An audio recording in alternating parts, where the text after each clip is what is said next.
Hello everyone, and welcome back to Let's Play Bayonetta. On this chapter, we are going to be fighting the cardinal virtue of Fortitude.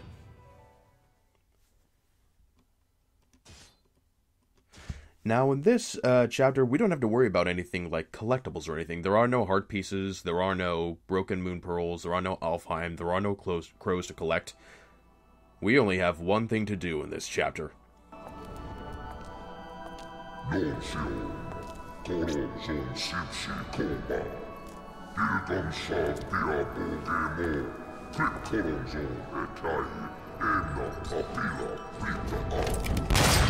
again? And here I thought I'd seen the last of you. Who was he talking to?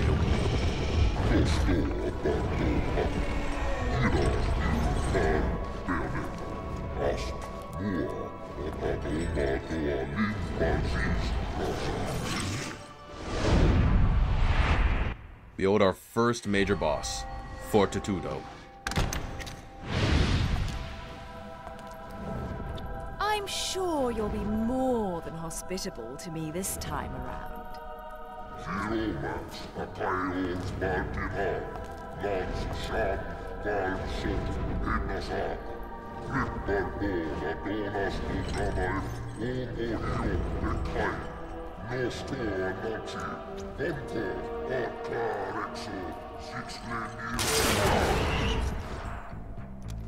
I'm sorry. I forgot to mention one of the reasons I hunt your kind. You're much too ugly not to put out of your misery.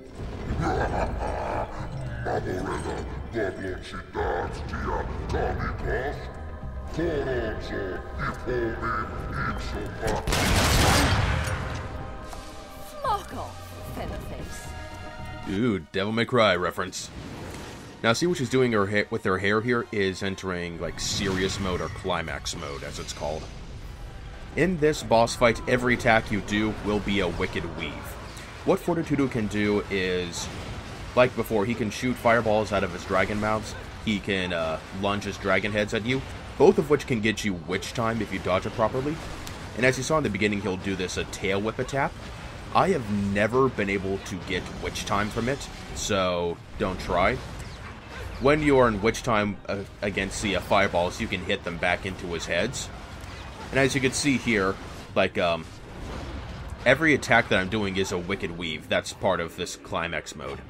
If you hit him enough, he will collapse down and you will see, you know, dazed stars over him. You only have a limited time to beat up on him before you have to use a torture attack, which I'm doing right now, or else he'll recover. So I'd say beat him up a little bit before you start to use your torture attack. When you're on the ground, he'll try, you know, swipe his heads at you or shoot fireballs at you, things like that. And he'll also do things like destroy these little, like, archway towers that you were standing on before. And he'll try to set the entire floor in lava. So you can see on that little mound of rocks there, the hourglass. You use those to reset up the broken archways again. Once you've done enough damage to him, he will fly to that position of the Colosseum, and he will light the whole stage on fire. Be careful of where you stand, because depending on where you stand when this happens, you will get hurt. But when he flies up there and he lights the whole thing on fire, you will go into one of these segments where you need to keep jumping to him, and then you, well, suplex a giant dragon angel head face. And you have to do 3 of these torture attack quick time events where you have to mash the shoot button. Like I said, it's 3 of them, and you can get a pretty good combo with them. And I guess I should mention, this boss fight is like the only verse, sort of, in the fight. Oh, that's pretty cool. So, I mean, at the end of the match, you're going to be ranked on just your time, damage taken, and combo just against the boss himself. And you may think that with all the amount of times that I'm being broken away from him, I'm going to end up getting a low combo, and that'd be really tough. Actually, no, it isn't. The combo requirements are pretty low for boss fights like this, so just make sure you know, hit him decently. So yes, when he sets the ground on fire, that's when you should use the... Yeah, that's when you should use the hourglass to set it back up. And now, see, I'm able to beat him up right here, but I put an insert really quickly. Right. See, I can, like, put him to stun here. This footage here shows one of his attacks. He can latch onto the archway, and he will use his mouth laser to shoot at you and take you down. That's from a separate recording. So now we're back to the normal, footage here. I don't recommend using Shuraba on him. I recommend using lower powered attacks, like your standard Scarborough Fair, because you're able to get a higher combo on him. I've gone into matches where I use, Shurabas as the main weapon against him, and it took his health down fast enough that I ended up getting, a gold for the combo ranking at the end. So, I recommend using weaker attacks. See, when it gets to this point right here, yeah, you're gonna want to reset the whole stage with those hourglasses. If he hasn't flown to that one spot on the Coliseum at the top, then that means you're not going to get a quick time event jumping thing. You haven't drained his health enough yet. So that means you need a reset. I recommend using the charge modifiers of the Scarborough Fair and the Onyx Roses so that you could keep a slightly higher combo at this point. And doing your dodge offsets and Wicked Weaves at the end of the combos is really good because the if you, your auto lock-on is on one of the heads, the Wicked Weave will hit his head at the end of a combo. So is it right here that... I think it's right here. No, it isn't. No. Sometimes, he stops being stunned very quickly. When you knock him down to the ground, he'll recover from being dazed pretty quickly. Even here when he's on the ground, and if you're able to, say, damage his head enough while he's standing on the ground, you can make him dazed and knocked over again, but the amount of time he's going to be, say, dazed and, ready to use a torture attack on is going to be a very small window of time, actually. See, now he's flown up to that spot, and that means now the second quick time event thing happens. I'd like to point out that, similar to all the other, stages in the game, you can actually quit to the title screen and continue here. This boss fight does have checkpoints, and for this boss, it's every time... There are two checkpoints in this game. The first time is when you tear off one of his heads, the second time is when you tear off his second head, and those separate the three distinct parts. So if you feel you pure platinum the first part, ripped off one of his heads, got hit, you can quit back to the title screen and just continue from the checkpoints and just keep trying again. So even during boss fights, the rating system is pretty lenient just as long as you're willing to keep, going back to the title screen. But after you rip off both of his heads, well, he's getting pretty sick of this, so...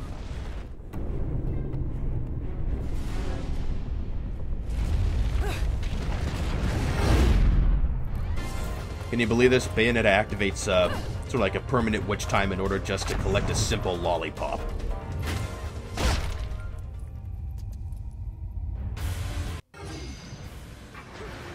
See right here, you can see this phase here, you can also quit back to the title screen and continue. So this is a third phase, and yeah, you can do the same thing like you do all the other times. This right here, I just wail on his head whenever he's close. But the thing is, since you're all technically in a witch time, you cannot get witch time anymore during this fight. So even if you dodge something perfectly, you're not going to get additional witch time. So you can see whenever those glowing circles appear beneath Bayonetta, that's your cue to dodge. But I just focus on mashing the punch button with the Scarborough Fair guns. That does plenty good damage. That mouth laser can be surprisingly difficult to avoid. You have to get to a good amount of distance to the side in order to dodge it. I've never done a good job, normally dodging it. I find the charge modifiers to be kind of not too useful against him, except for just maintaining the combo. Oh, you have to be careful here, because he'll try and, ram the stage and everything. He'll, ram the edges of the stage, he'll, fly through the stages, so you just have to make sure you're a decent distance away from when he's doing those things. When he actually, starts to rest next to the side of one of these stages like this, that's your cue to get in close and just start wailing on him. As you can see, my attack modifier at the right is pretty high. And once you finish draining his health, he will do a tail whip on you, and the game will slow down and give you the option to finish him off.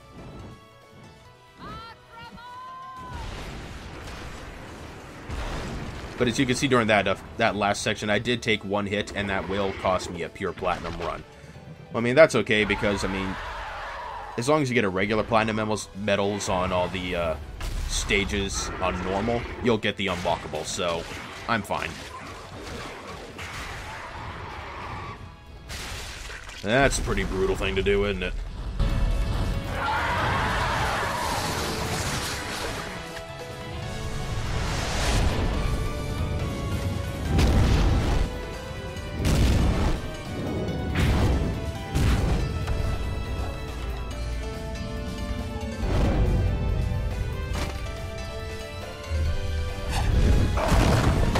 Bayonetta used Rock Smash. You know, you're not nearly so ugly when you're screaming.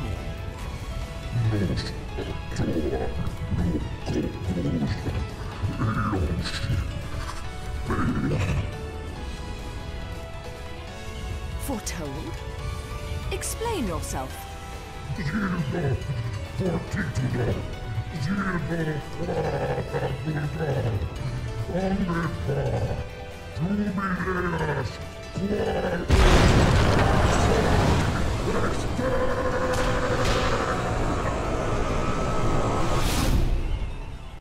Well, you're going to hell. And who is this Jubileus?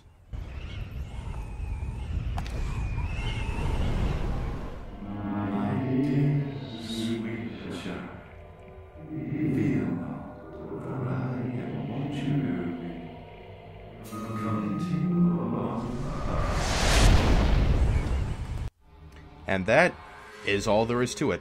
There are 5 chapters like this in the whole game, where the chapter is simply just a single boss fight. There is only one medal to get at the end, they don't have to worry about multiples, so it's just based on your ranking on the boss fight itself.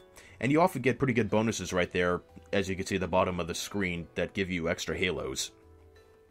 Now, I said before I wasn't going to do any grinding until after Chapter 7, but I think I'm going to have to reverse myself on that. I'm actually going to grind this chapter for a little bit so I can get enough halos, because I want some accessories for the next chapter, because I don't think I'll be able to platinum it without them.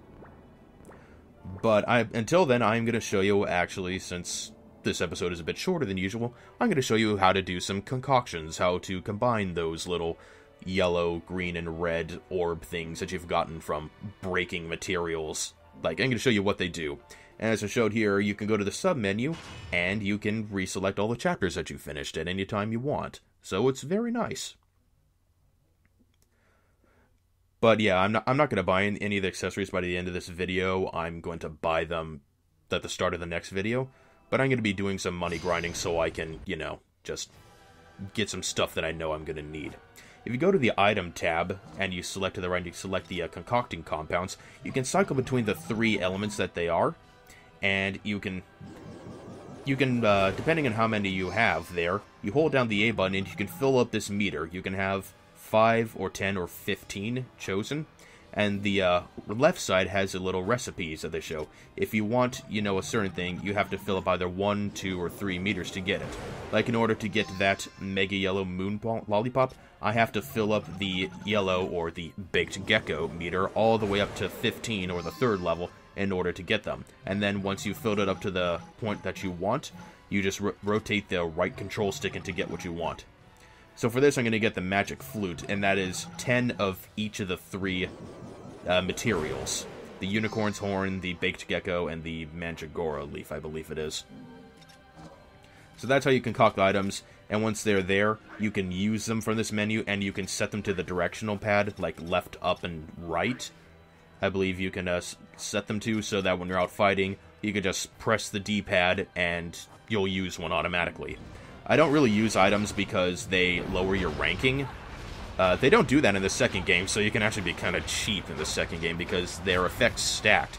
Like, the red lollipop increases your attack power, the yellow lollipop gives you temporarily invincibility, so I actually kind of like that, like, the items are good if you're really starting out in this game and you really need to try and learning what to do. But otherwise, I'm just gonna grind against this guy, and I'll see you in the next time.